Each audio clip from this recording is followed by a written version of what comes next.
Fala, meu querido, minha querida, meus futuros campeões, Papai Cássio trazendo para você mais uma super aula do tema de lógica proposicional. Esse assunto é muito importante, vastamente cobrado em concursos públicos. Fica ligado aqui que nós vamos pegar os temas mais básicos. Vou começar lá do básico com você. A gente vai subir no raciocínio com esse esquema aqui, utilizando sempre o MFC, que é o método Matemática Fácil para concursos públicos. Vem comigo então, vamos ao que interessa. Primeira pergunta do básico, o que é uma proposição? Você sabe o que é uma proposição? Antes de eu passar para adiante, você sabe o que é uma proposição? Já que a gente está falando de lógica proposicional, é uma oração ou sentença que apresenta uma declaração ou afirmação, isso é importante, tá? Que tenha valor lógico completo e possa ser classificada como verdadeira ou falsa. Importantíssimo falar aqui. Tem que destacar essa parte aqui no texto, que é uma parte importantíssima. O que é, primeiramente, uma proposição? É uma oração. Você vai perceber que na escola a gente aprendeu o que é uma oração. Para ser oração, nós temos que ter duas coisas: o sujeito e o verbo, tá? Então, muito cuidado nessa situação, que para ser oração tem que ter verbo. Vai ter algumas orações, tá, que não serão sentenças, nesse caso, proposições, tá bom? Nós vamos chegar aos pontos aqui para você entender passo a passo quando será uma proposição lógica ou não. Vem comigo então. Tem que ter valor lógico? Tem. Como assim ter valor lógico, Papai Cássio? O valor lógico ela tem que transmitir uma ideia completa, tá? Isso para você. E possa ser classificada como verdadeira, vamos chamar de V e F de falso. Beleza? É simplesmente isso. Vem comigo então. Veja os exemplos aí. Olha lá. Cássio sempre fala a verdade. Ponto final. É uma afirmação que tem valor lógico completo, passa uma ideia completa do que está querendo se dizer e tem um verbo aqui. Ó. Quem que é o verbo aqui? O verbo falar, não é verdade? E ela pode ser classificada como verdadeira ou falso. Por quê? Cássio sempre fala a verdade. Raciocina comigo. Isso pode ser verdadeiro para uns e falso para outros, dependendo do que você perguntar. Não importa se isso é de fato verdade ou não. O que importa é que pode ser valorado como verdadeiro ou falso. Legal? Outro exemplo. Cássio é belo. Perguntar para uns, vai falar verdadeiro.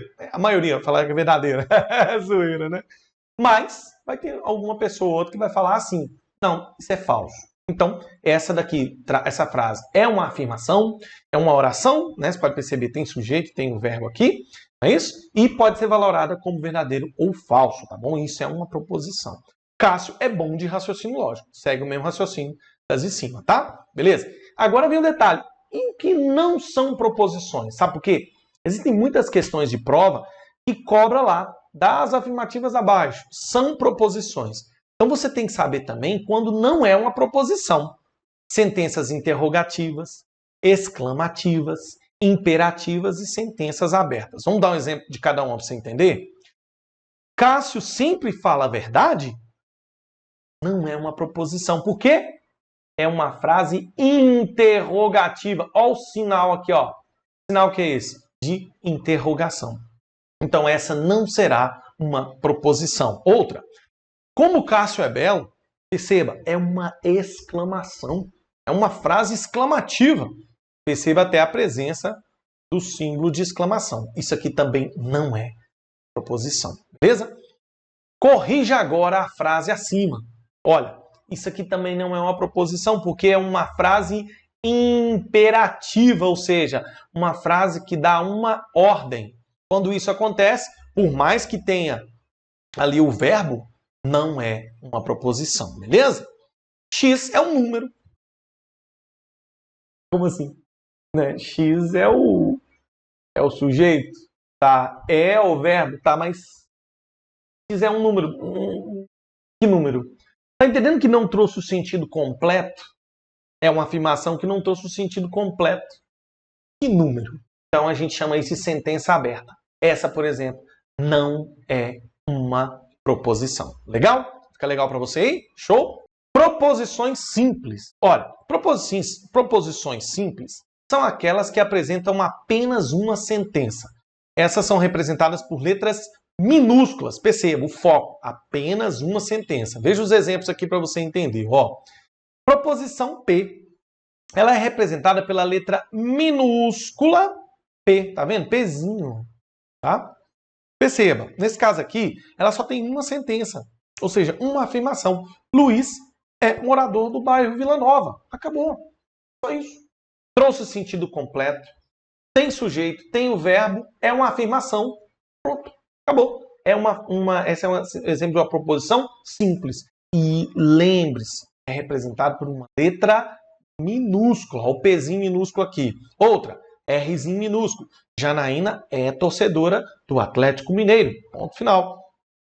Proposições compostas, então, já que é o contrário das proposições simples, são aquelas que apresentam mais de uma sentença. São representadas por letras maiúsculas, tá bom? Olha aqui, é nesse tipo de proposição que passamos a utilizar os conectivos, tá? Os conectivos lógicos que nós vamos ver na próxima aula. Legal? Olha os exemplos aqui para você entender, ó. Luiz é um morador do bairro Vila Nova e Janaína é torcedora do Atlético Mineiro. Eu quero chamar a atenção para você que aqui agora a representação é por letras maiúsculas. Tá vendo esse P aqui? É P maiúsculo. Quando aparecer uma letra maiúscula, uma proposição, o nome dessa proposição, dessa frase toda que você está vendo aqui, é P maiúsculo. Significa que é uma proposição composta, ou seja, dentro dela nós temos duas ou mais proposições simples. Interessante? Isso aqui é proposição composta. É uma proposição composta por mais de uma, né? Mais de uma proposição simples. Simplesmente isso. Aí você vai falar, tá, papai Cássio, e cadê o caso do conectivo que você falou aqui na definição? O conectivo, nesse caso, é o conectivo E, meu querido. Legal, não é? Legal demais. Perceba que a primeira frase é a primeira proposição simples. Luiz é morador do bairro Vila Nova. Acabou. E a outra proposição simples é Janaína é torcedora do Atlético Mineiro. Para unir, para conectar, para juntar essas duas proposições simples, eu utilizei o conectivo E. Tá vendo aqui? Esse é um conectivo, tá? Já fica sabendo que existe esse conectivo aí. Outro exemplo. Agora a proposição T maiúsculo, proposição composta. O MBL é um partido da Venezuela. Ponto final. Aqui. Acabou a primeira proposição simples. Utilizei um conectivo, que nesse caso aqui é o conectivo OU, e vamos para a segunda proposição simples. A jaca é uma fruta do cerrado. Uma proposição aqui, outra aqui, formando uma proposição composta. Legal? Mais um exemplo. Proposição H. Se eu tomar banho gelado, então sou torcedor do Cruzeiro. Repare que nesse caso aqui, nós temos um conectivo chamado se, então. O se, então, conectou, ou seja, juntou uma frase, que é uma proposição simples, com outra proposição simples. Ó, se eu tomar banho gelado, primeira, então sou torcedor do Cruzeiro. A outra proposição simples, elas estão unidas pelo conectivo se, então. Legal? Depois, na próxima aula, você vai aprender o símbolo de cada um desses conectivos. Aqui nós falamos de 3, né? O conectivo E, o conectivo OU e o conectivo se, então. Legal? Fica ligado aí. E aí vem o resumo, né? O resumo da nossa aula é esse diagrama aqui fantástico que eu trouxe para você. Olha só. Primeiramente, nesse diagrama, a gente vai falar de sentenças. Sentenças, nesse caso, vai pegar tudo. Interrogações, proposições, exclamações e frases imperativas. São sentenças em geral, tá? São sentenças. Bom, só que dentro das sentenças nós temos quem? Que é o objeto do nosso estudo principal aqui na lógica, são quem? As proposições. Verdade? E as proposições, elas são passíveis de afirmação, ou seja, verdadeiras, né? Ou negação, que a gente chama de falsas. Então, para nós, o que importa o estudo do raciocínio lógico-matemático, o RLM, é o estudo das proposições. Sejam elas simples ou compostas, não importa. São proposições, as proposições podem ser o quê? Ter caráter verdadeiro ou falso. Esse é o nosso objetivo. E aqui fora tá as expressões, né? Entendeu? Vou pegar um exemplo de uma expressão assim, ó. 2x mais 7. Pensa, 2x mais 7. Não é uma proposição. Por quê? Primeiro, não tem verbo. Segundo, 2x mais 7 fica vago. Consegue ver? Interessante, né? Beleza, vamos para o exemplo, então, o primeiro exemplo de aplicação. A seguinte proposição, ninguém ensina ninguém, é uma sentença aberta. Raciocina comigo. Vamos lá, ninguém ensina ninguém. Se eu perguntar isso para algumas pessoas, algumas vão falar que, né, é verdadeiro. Ninguém ensina ninguém. Porém, se eu perguntar para algumas outras pessoas, algumas podem dizer que isso é falso. Por quê? Eu estou aqui ensinando você? Quer dizer, eu estou fazendo um processo que nega essa situação, ninguém estuda e ninguém ensina ninguém. Então, ela pode ser valorada como verdadeiro ou falso. Tem verbo? Tem.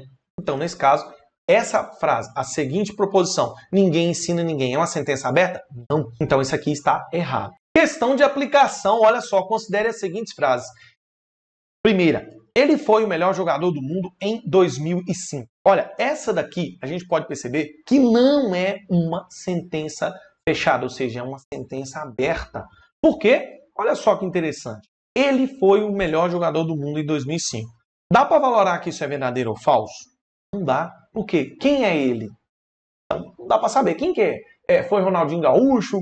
Foi Ronaldo Fenômeno? Foi Kaká? Não dá para saber. Então essa daqui não dá para ser valorada. Então essa sim é uma sentença aberta. Com certeza a 1 é uma sentença aberta, beleza? De cara eu já posso eliminar as opções que não tem a 1. Por exemplo, a letra B não tem a 1 e a letra E não tem a 1 como sentença aberta, beleza? Vamos lá. X mais Y sobre 5 é um número inteiro. Essa daqui também é uma sentença aberta. Por quê, meu querido? Porque a gente aprendeu que as expressões são sentenças abertas, porque nós não podemos valorar, ou seja, estipular valor para X e Y e dizer se é verdadeiro ou falso, tá? Então essa daqui também é uma sentença aberta. De cara a gente está vendo que é 1 e 2, então a letra A morreu, e só sobrou para nós 1 e 2 a letra C. Mas vamos analisar a terceira só para você entender direitinho? Olha só, João da Silva foi o secretário da Fazenda do Estado de São Paulo em 2000. Perfeita a frase. É uma proposição perfeita, completíssima. Olha só, tem o sujeito, você tem ali o verbo, que é o verbo foi, você tem o sentido completo da frase, é uma afirmação. Então essa daqui seria uma sentença fechada, tá bom? Por isso que ela não está aqui na opção certa, que é a letra B. Apenas 1 e 2 são sentenças abertas. Legal? Tá aí, letra C.